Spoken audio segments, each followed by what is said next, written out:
ब्रह्मण्यसहस्रनामस्तोत्रम्।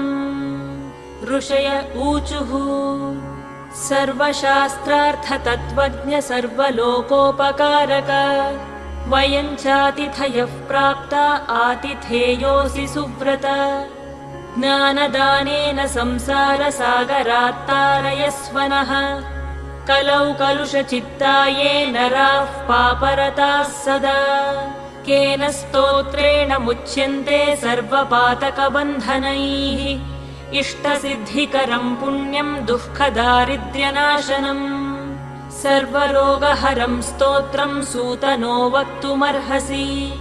श्रीसूत उवाच शृणुध्वं ऋषयः सर्वे नैमिषारण्यवासिनः तत्त्वज्ञानतपोनिष्ठाः सर्वशास्त्रविशारदाः स्वयंभुवा पुरा प्रोक्तं नारद